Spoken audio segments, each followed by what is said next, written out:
pour leurs troupeaux. Et puis, je regarde parce que je vois quelqu'un. Quand même vous lire un peu plus loin, donc ils vont traverser le fleuve Karoun, ils passent à Shushtar. Après des sources, c'est Shushtar, là où il y a ces fameux moulins souterrains sassanides, classés patrimoine mondial de l'UNESCO. Après Shushtar, donc ils sont vers le Karoun. La chaleur, quoique très forte, était beaucoup moins vive que dans la plaine. La végétation, la même à peu près, était moins avancée, et les parois nues des vallées encadraient des fonds très verdoyants. Puisque là, ils sont sur les piémonts des montagnes, sur le bord de la montagne. Une herbe épaisse parsemée d'anémones et de roses trémières. Ça et là, un jujubier rabougri, mais pas un village, pas un campement, pas un homme. Au milieu des roseaux, de tamaris et de lauriers roses circulent des ruisseaux d'eau limpide, peuplés de poissons qui filent comme des flèches sous les pieds des chevaux, et de gros crabes bleus, si souvent représentés dans les bas-reliefs assyriens. La soif commençait à se faire sentir. Surtout, disaient les guides, ne buvez pas de cette eau. Elle est si jolie et si claire, mais n'en buvez pas. Et nous pensions bien que, vu la nature du sol, elle devait être chargée de gypse. Alors, c'est vrai que le gypse en Iran est très fréquent, parce que, entre autres, les Sassanides vont l'utiliser pour faire du mortier. Les Romains vont leur apprendre à faire du ciment pour consolider leur construction. Et donc on voit apparaître avec les prisonniers romains la technique du mortier et ce que les Sassanides mettent dans leur mortier, qui est un mortier que vous pouvez y aller avec des gros cailloux pour en casser un petit morceau, ce que j'essaie de faire pour des échantillons d'analyse. C'est très compliqué. Et c'est blanc, mais d'un blanc parfait. Et vous voyez les affleurements de gypse quand on marche dans la nature, il y en a énormément. Et j'ai visité à Jahrom. Alors Jahrom, c'est à l'est de Shiraz. Il y a une carrière de gypse. Vous pourriez y mettre peut-être, je ne mens pas, 100 bus. C'est immense. Vous rentrez là-dedans. Il y a des petites lumières. Mais je me dis, de ma vie, je ne sais pas s'il y a une autre carrière aussi impressionnante que ça sur Terre. C'est remarquable. Alors, ils sont rentrés là-dedans, ils sont sur une couche géologique de gypse. Ils ont exploité ça donc à l'époque sassanide pour les grandes fortifications qui sont autour de Jahrom. Et quand vous voyez, c'est immense, un peu. Je ne sais pas si certains sont déjà allés aux Baux de Provence. C'est les Baux de Provence multipliés par 20. C'est gigantesque. Voilà, tout ça pour parler du gypse. Alors, il y a les traversées des rivières. Puis après, vous me poserez peut-être des questions. Les traversées des rivières, évidemment, ils ont leurs chevaux, et puis ils ont les mulets pour porter le matériel. Donc, alors, il dit, il faut passer la Besarde. Véritable torrent. L'eau se précipite avec violence, parce qu'on est à la sortie de l'hiver. Hein. Son fracas est assourdissant, la rapidité de sa course cause le vertige.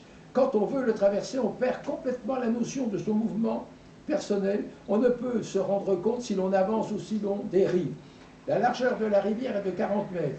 C'est pas un grand fleuve, l'Obésarde, mais là, à la sortie de l'hiver, oui, ça impressionne quand ils vont traverser. 40 mètres, sa profondeur atteint à peine 1,50 m, mais la vitesse du courant dépasse 8 mètres à la seconde.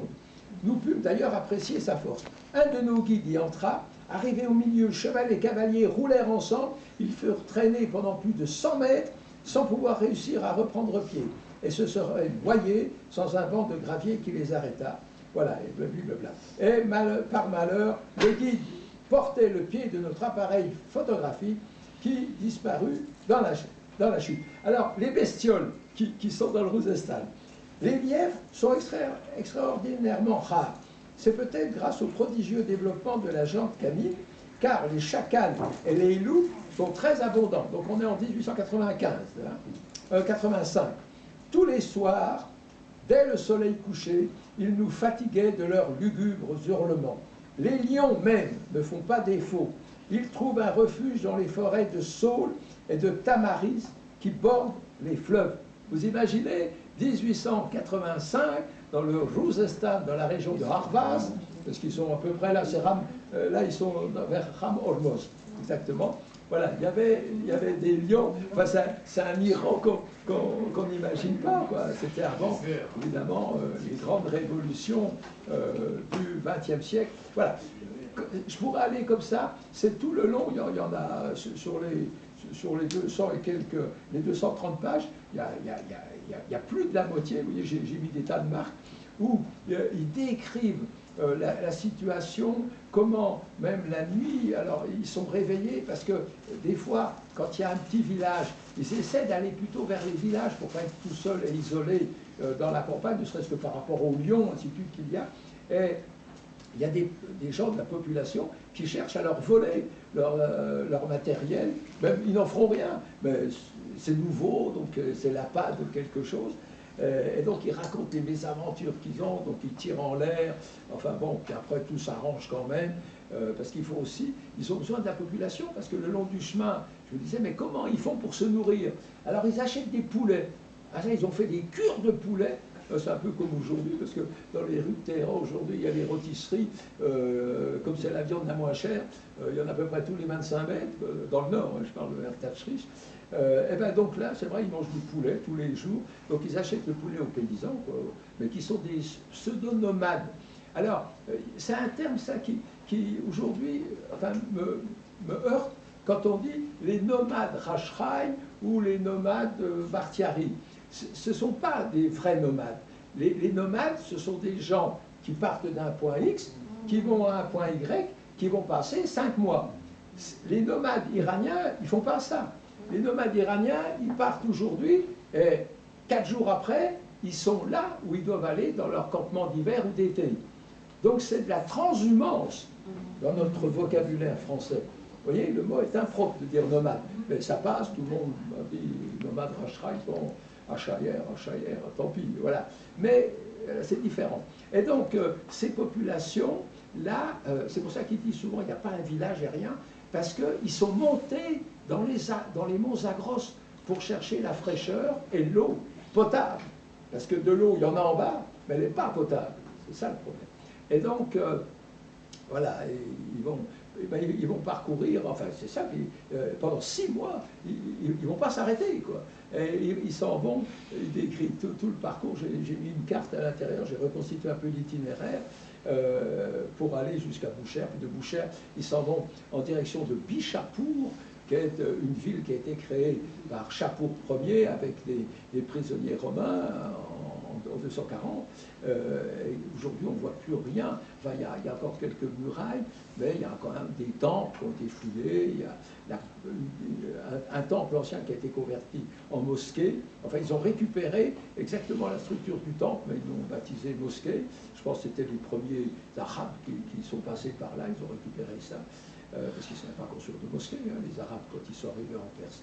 Et puis, après, de là, ils vont monter à travers. Pierre Loti, en 1900, décrit très bien ça dans son livre Vers Ispahan. Ils montent des sentiers qui sont taillés dans les falaises, très glissants. Ils racontent comment ils perdent des mulets qui glissent. Certains restent accrochés vers le précipice, alors ils se mettent tous à tirer pour essayer de sauver le mulet. Enfin, oui, c'était des aventures, c'était pas le club Méditerranée, quoi, hein, où tu dis. Voilà. Mais ça a été pour moi assez captivant de faire revivre. Et alors pourquoi je disais que la Perse l'a marqué?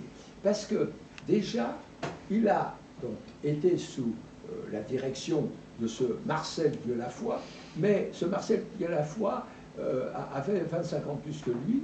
Là, lui, il avait 25 ans. Il a été pris en amitié par le couple Dieulafoy. Et quand il rentre en France, donc il est tout jeune, puisqu'il était assistant avant de partir, il cherche un poste à l'université et on lui propose Marseille, Lyon. Et il va voir les Dieulafoy. Alors on a conservé les lettres, elles sont à l'Institut de France, il y a une 60aine de lettres, et les Dieulafoy qui avaient un salon à Paris où il recevait beaucoup de personnalités, vont aider Hussein. J'ai vu dans les lettres comment Marcel disait, Dieu la foi, oui, j'ai parlé au recteur, voilà.